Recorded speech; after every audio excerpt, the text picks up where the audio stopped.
Jeg vil lige vise jer, hvordan I bestiller rekvisition til rygrøntgenfotografering og blodprøve, swap, altså DNA-test til IVDD, plus hvordan, hvis I vil have blodprøve, hvordan I får den formular ud også. Jeg starter med at gå ind på jeres profil på Huneweb og logge ind.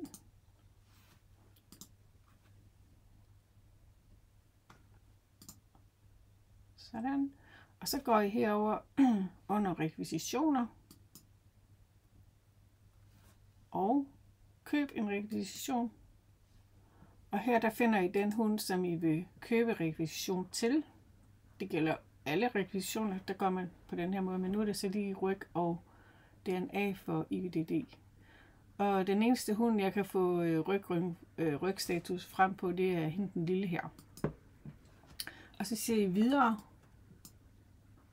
Og så hernede i bunden, næsten nede i bunden, der står der rygstatus IVDD, og den klikker I af. Og så sætter I en undersøgelsesdato ind, som for eksempel kunne være i dag. Og så siger I bestil.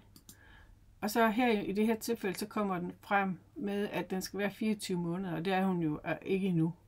Men så ellers så kommer man ind på et skærmbillede, hvor man skal vælge, hvad det er for en dyrlæge, og altså hvad det er for en klinik. I mit tilfælde ville det være Årslev Dyrklinik, og så ville det være Christine, som er godkendt til at tage den her undersøgelse.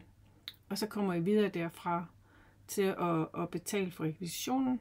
Når I har gjort det, og det hele er kørt igennem, så får I rekvisitionen på mail fra Dansk Kennelklub. Og den printer I ud og tager med over til dyrlægen.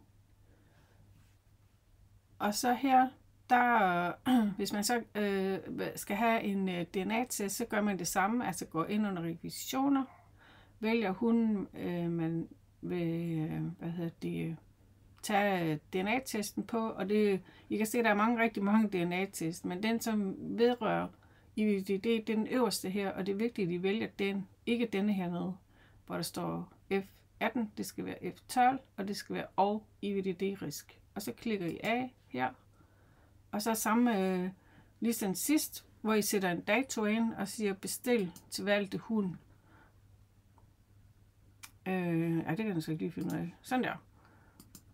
Sådan, så kommer jeg ind her, hvor man så kan vælge dyrklinikken. Og det er jo så stadigvæk Årslev, og den ligger jo helt nede i bunden her. Årslev, og så vælger I her, og så kan vi jo tage Christine, det er hende, der tager noget med ryg. Og så siger jeg bestil skema til denne hund. Det vil jeg så ikke lige gøre, fordi hun er DNA-test, og så kommer der til at stå den, at jeg har bestilt en ny rekvisition. Men så siger jeg bestil til denne hund, kører ind, og så kører betalingen og det hele igennem, og den får I selvfølgelig også på mail, rekvisition, printer den ud og tager den med til dyrlægen. De skal attestere begge rekvisitioner, at det er den korrekte hund, som de har undersøgt.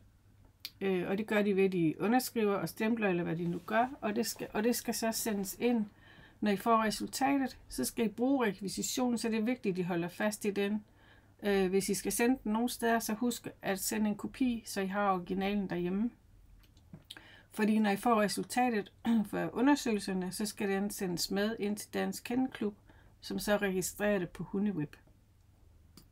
Hvis man så gerne vil have en blodprøve i stedet for et mundskrab, man skal bruge rekvisition. Den her rekvisition skal bestilles uanset om man gør det ene eller det andet. Men ellers herover på forsiden af Huneweb, under raceinfo, avls- og sundhedskrav, der går man ind, og så vælger vi racen, vores egen race her, som jo er Coton de Tulare. Skal lige finde den her et eller andet sted. Der. Og så siger man åben, og så herover der kommer jo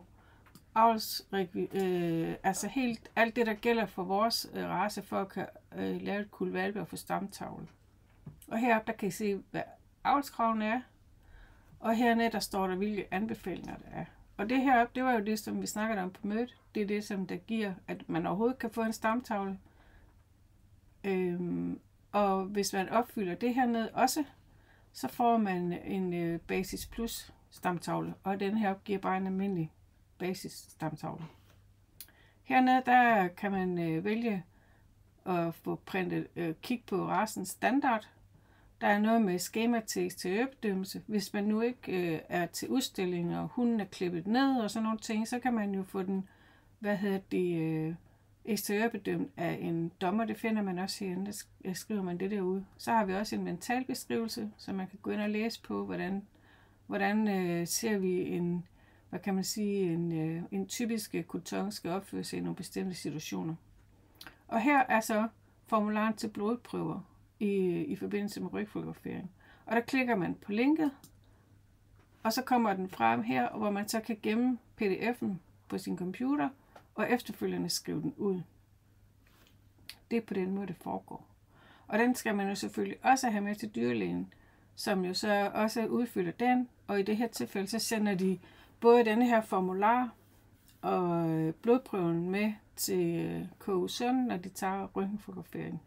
Det gør mine dyrlæger i hvert fald, de sender det hele derovre selv, det står jeg slet ikke med. Og hvis det er DNA-test, hvor man ikke bruger KU Sund i forhold til røntgenfotografering, så skal man jo sende det ned til det laboratorium, som man nu har valgt at bruge. Ja, det var lidt om, hvor vi finder de forskellige ting i forhold til at få rekvisitioner til de forskellige undersøgelser. Og det er same procedure, uanset hvilken form for undersøgelse man vælger. Også hvis det er til øjne eller pateller eller noget, så er det ind under rekvisitioner. Og så siger man køb en sundhedsrekvision, og så vælger man hunden. Og så vælger man her, hvis det nu var patella, så klikker man af her ved patellaluxation, og hvis det er en øjenundersøgelse, så vælger man her. Og her ved patella kan det jo være ens sædvanlige dyrlæge. Der er jo ikke et krav om, det skal være specielt dyrlæge. Hvis det er øjenundersøgelse, så skal det igen være en speciel dyrlæge. Og her på Fyn, der er det Ringe Dyrehospital, der udfører øjenundersøgelser. Så vil jeg skulle vælge Ringe Dyrehospital i forhold til det. Og så ellers bare køre det igennem, ligesom jeg har vist jer før. Så det var lidt om rekvisitioner til de forskellige ting.